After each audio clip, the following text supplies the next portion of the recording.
First, let's talk about the Wasserman Rating, which talks about the climate bill and details the ways in which it failed. The reason why I signed this is because it animates so much of what we talk about this week, especially decentralization and centralization. Because a centralized apparatus is able to get stuff done. That's why there's a benefit in having a centralized Congress.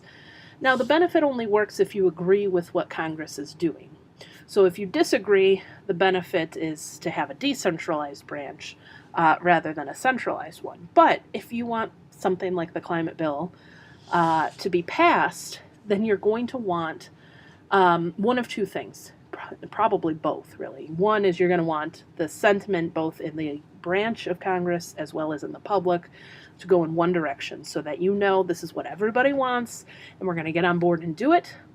But you also want the ability of the party leaders to control what the membership does in some way so that you can better predict outcomes and make changes along the way. That was not the case here. And so there are some questions at the beginning, and they talk about what is the benefit of having a centralized Congress or centralized House to pass this legislation. Well, that's the benefit, right? Is to being able to push through this legislation, which most scientists and most people believe was important legislation. That's not what happened here. And so the way in which this goes down is that it's hard to regulate something as big as the environment. It's hard to get people to act in a way that benefits everybody a little bit. You know, it benefits everybody a lot. I mean, we like clean air to breathe and water to drink, etc. But it's hard to have tangible benefits. You don't get a check in the mail because you have a good environment. It's something that just exists. So it's hard to maintain that as a goal. So the reason why I wanted to read through that is it gives you a real world view of all of these concepts we're talking about, all of the pitfalls along the way in a modern sense, using an area of substance that I think is a relevant one. The other reading this week is a short piece by Evan Baia, who wrote a letter when he left the Senate, talking about why he was leaving.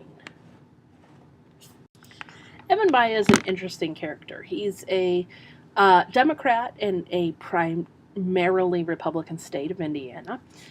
He was in the Senate for quite some time, and he left the Senate rather abruptly after deciding that it was no longer a place that was going to work. And while he didn't have a huge tenure, it was over a decade in the Senate. His father was also in the Senate. He had kind of been brought up in that environment. He was expected to serve for a long time and probably based on name recognition would have won his re-election campaigns, etc. But he kind of opted out. And one of the reasons he opted out is the things that you read about in his essay. So this goes to the senatorial norms that we talked about at the end of the discussion this week. And so it was important for me to include this because I think this is a firsthand view of some of the problems of the Senate and also the views in which the Senate may have worked better in the past. I think there's one thing you should note, though. There's a point at which Baia says we shouldn't romanticize the past of the Senate, and I think that's important, although I think that's exactly what he's doing in many ways. The Senate didn't work flawlessly in the past. To say it did is to ignore, a lot of history. It's also to ignore a lot of the ways in which the Senate stopped good things from happening because they were so slow to move, and that collegiality is a good thing, but if you're agreeing on things that are not in the best interests of the country, how do you stop that from happening? So read this with the structure of the Senate and its differences from the House in mind, and come up with your own conclusions. Does it sound like the Senate has changed so much that it no longer serves the role it should, or is that a workable thing or maybe even a good thing? Adjust your screen. Yes, it's me. Yes, my hair is a little different. Yes, I have different glasses. I'm wearing different outfits, everything. Truth be told, that section of the lecture was recorded last year at this time. And I've added this one additional reading, and I think that most of you are probably groaning when you hear that I added a rating rather than taking one away. But this is really going to help you understand, first of all, what we're doing with the Constitutional Convention assignment and some of the concrete things that we can talk about when we talk about reforming Congress. So I wanted to do two things. One is to talk about the Koger piece from Vox. About how to fix Congress. And then the other is to kind of wrap this all together so that we can go into the next week with a better understanding of where we sit in terms of Congress's functionality or maybe lack thereof. So the Koger piece starts with this notion that we hear a lot, that Congress should return to what is called regular order. And regular order, as Koger notes, means different things to different people. It depends on who you ask what regular order is. He suggests that many people have expressed an interest in this, and on page 2 of the article, he talks about the fact that regular order is something that we think of nostalgically. That if we only did the things they did in the 1800s, we would somehow have a functioning Congress that worked for today. And he suggests that perhaps that's not the way to judge the efficacy of Congress, that maybe Congress is the way it is because the incentives are structured poorly. Not that all the people in there are just bad people. In fact, he says at one point in the article, he assumes that most members of Congress are decent people, but that the structure of Congress does not allow for them to do the right thing in many instances and succeed. And political scientists have spent a lot of time showing that this actually might be correct in some ways.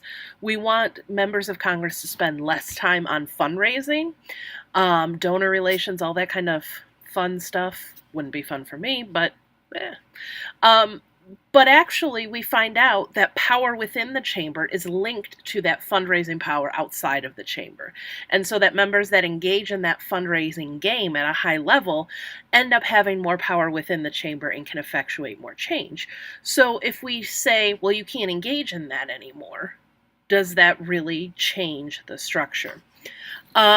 So he points out that this nostalgia is based on a very old notion. And on page 2, he lists out what he believes to be kind of everybody's supposition of what regular order is.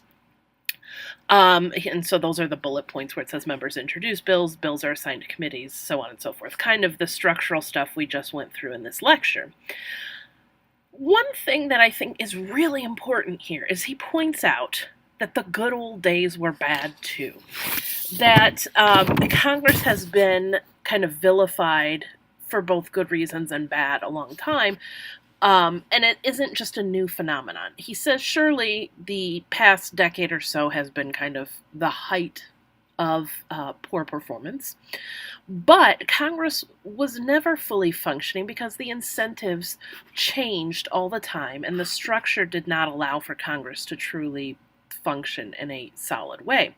So he says on page 3, if we want to understand why Congress fails as an institution, we first have to understand why legislators are rewarded for contributing to that failure. So reforms like term limits, adding more staff, lengthening the work week, or certain state-level legislatures are dealing with similar problems by saying, well, let's go to a part-time legislature. Those aren't going to solve the problems. And in fact, as we've learned with term limits in states like Michigan that have very strict term limits, they can actually exacerbate the problem and create new problems along the way. So he says there should be something more to this. And he lays out kind of a 5-step plan, which is really why I wanted you to read this article. A 5-step plan that is kind of a path for examining what real change would look like in Congress. And I think the first one is probably the most striking in terms of what he's asking, because it's very basic, not because it's very complicated. So it says, set standards for Congress to meet. What do we expect legislators to do? What are the responsibilities of Congress as an institution? And it becomes really clear in that moment, reading that statement, And then kind of going through the rest. What happens when they don't follow the standards? What reforms can change behavior? All of that is really indicative of the fact that nothing in the Constitution speaks to what members of Congress have to do. It talks about qualifications for election. It talks about the powers of Congress and kind of the outer boundaries of those powers. But it does not specify how often Congress should engage in certain things as an institution, by and large, and and I think this is probably more important in some respects, individual members of Congress should act. Should they have to engage in so many committees? Should they have to submit so many bills? What are the metrics that they're being graded on, really? It would be unfair to you in this class if I gave you a syllabus that had nothing in it about how you're being graded. Likewise, if you took a job where there's no job description and you sit down for an evaluation 6 months after you start the job, you might be worried about the lack of clear directives. And yet our Constitution has no clear directives. The only directive is to please the people that elect you. But that's very different than here are some basic guidelines that everybody needs to meet. And if you think of it, whether we're talking in the Senate or in the House, that's important because what we expect of our representatives, whether that be the U.S. Senate or our members of the House of Representatives in districts in Michigan or in the state of Michigan for the Senate, is, or might be, but I would suggest is probably different than what people in Ohio, Indiana, Florida, Arizona want from their members of Congress. And so if we all have these different standards, of course we're going to never have regular order of any sort because they are all being held to a different set of metrics that we're measuring them by when it comes time to re-elect them, or not. So, with that in mind, your first real structural change in this constitutional convention we're doing in this class will be to write that job description. Somewhere in the Constitution, maybe we should have what the responsibilities for members of Congress are. Beyond the qualifications for election, what should members of Congress be held responsible to do? Is it okay to miss a ton of votes? Is it okay to leave for half a year to go campaign for another office, perhaps a higher office or a lateral move, whatever the case might be? When we couple this with next week's material about the Electoral Connection, I think this will make a lot of sense to you because it turns out so much of what members of Congress do is determined by their chances at being reelected, and really not much more than that. Now, on the one hand, that means they're being responsive to the electorate, and that could be a good thing. But on the other, if all you're aiming for is just to keep the job, you're never going to go above and beyond. So maybe that's leading to the problem. So keep that in mind. I think this article will really kind of help frame that next section for you, along with the Baya piece and the Wasserman piece, kind of showing you where some dysfunction lies, right? Baya echoes this return to order thing, and I think Koger does a good part of or a good job of pulling that apart a little bit and saying, well, what do you mean by that? Wasserman shows you dysfunction, and Koger says, okay, well, then how are we going to fix it? That's how these pieces are all linked. So you can kind of think of Wasserman and Baya together. So think of the old Professor McManaway with the slightly different hair, glasses, etc. And then Koger saying, fine, all of that is probably true. I'm taking you at face value, but I believe you. Now what do we do? How do we move it on? Okay? All right, we'll talk soon. As always, if you have any questions, let me know.